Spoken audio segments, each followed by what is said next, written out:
नमस्कार, मैं हूं doctor Sunil Rathore, cosmetic and plastic surgeon from Bhopal, Madhya Pradesh. आज हम बात करेंगे post cleft lip and nose revision surgery के बारे में। आपने देखा होगा कि बचपन में कुछ बच्चे जो है क्लेफ्ट लिप और क्लेफ्ट पैलेट के साथ पैदा होते हैं, तो उन कंडीशंस में उनकी लिप और पैलेट की डिफॉर्मिटी तो होती है, लेकिन साथ में नोज़ का शेप भी चेंज होता है क्योंकि स्ट्रक्चर्स जो हैं वो सेपरेटेड रहते हैं।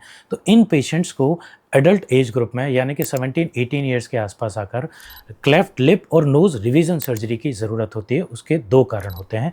नंबर एक कि जो बचपन में क्लेफ्ट लिप किया गया उसमें प्रॉपर तरीके से बाउंड्रीज मैच नहीं हो पाई हैं, या फिर बाद में जब वो हीलिंग प्रोसेस हुई उस हीलिंग प्रोसेस में जो बाउंड्रीज थी वो प्रॉपर तरीके से मैच नहीं हुई, और उनके साथ जो नोज़ है उस तरफ की नोज़ या तो फैली हुई होती है और वो दबी हुई होती है। तो इसके कारण एक सिग्निफिकेंट फेशियल डिसफिगरमेंट आता है। लेकिन इस डिसफिगरमेंट को करेक्ट किया जा सकता है, और उसको करेक्ट करने के लिए होती है cleft lip and nose revision surgery, जो एडल्ट एज ग्रुप में की जा सकती है और रिजल्ट्स रिवॉर्डिंग होते हैं।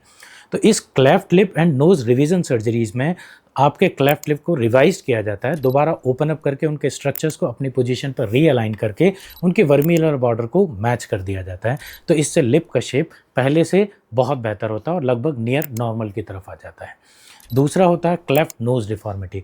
क्लेफ्ट नोज़ डिफॉर्मिटी की जो रिवीजन सर्जरी होती है वो बहुत ही ट्रिकी और डिफ़िकल्ट होती है। इसके लिए एक एक्सपीरियंस प्लास्टिक सर्जन की ज़रूरत होती है जो इन केसेस को रेगुलर बेसिस पे कर रहे होते हैं, क्योंकि एक तरफ की नोज़ का जो कार्टिलेज का स्ट्रक्चर है, जो एला का स्ट्रक्चर है, वो डेफिशिएंट होता है, तो उसको रीस्टोर करने की आवश्यकता होती है। कई बार नेज़ल सेप्टम भी डेविएट होता है और टिप जो है वो towards the cleft side deviated रहती है। तो उन कंडीशंस में सेप्टोप्लास्टी यानी कि नाक को जो डिवाइड करने वाला जो सेप्टम है उसको करेक्ट किया जाता है। दूसरा जो है टिप को जो रीडिफाइनिंग प्रोसीजर से जो है टिप की टिप प्लास्टी की जाती है, जिसमें अपन को कार्टिलेज सपोर्ट की ज़रूरत होती है। और सबसे इम्पॉर्टेंट है एला। तो जब आप रिवीजन करते हैं, तो जब क्लेफ्ट लिप रिवीजन होता है तो रिवीजन में जब क्लेफ्ट लिप को रिस्टोर किया जाता है तो एला का विड्थ जो है वो रिड्यूस हो जाता है, पहला पॉइंट। दूसरा सबसे इंपॉर्टेंट पॉइंट है एलर ऑगमेंटेशन। बेसिकली जो एलर डिपिंग है उसको एक कर्वीलिनियर कार्टिलेज से जो है सपोर्ट देके उसके स्ट्रक्चर्स को सेमी सर्कुलर शेप में उठाया जाता है, ताकि जो दबी हुई नोज़ है वो लिफ्टेड अप नोज़ के अपीयरेंस में आ सके। तो उसके लिए जो सेप्टम के जो कार्टिलेज निकाली गई है उसके लिए जो है वो एलर सपोर्ट ग्राफ्ट दिया जाता है, या फिर कान से कार्टिलेज लेकर उसको वहाँ पर रिप्लेस करके दोबारा एलर कार्टिलेज को रीस्टोर किया जाता है। ये भी बहुत एक रिवॉर्डिंग सर्जरी है। जनरली ये डे केयर सर्जरीज होती हैं, जनरली 1 या 2 दिन के हॉस्पिटलाइजेशन की मैक्सिमम नीड होती है। लेकिन यदि आप अर्ली एज ग्रुप मतलब 17-18 ईयर्स में करा लेते हैं तो धीरे धीरे करके नोज़ का रीशेप और अच्छा हो जाता है, और आपको मैराइटल जो इश्यूज़ आने वाले हैं वो काफ़ी हद तक कम हो जाते हैं, और आपका अपीयरेंस भी पहले से काफ़ी बेटर आ जाता है।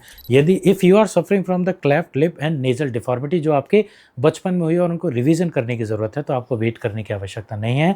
वो आपको रिवीजन की आवश्यकता डेफिनेटली है और रिपीट सर्जरी करनी ही पड़ती है इन मेजॉरिटी ऑफ द केसेस।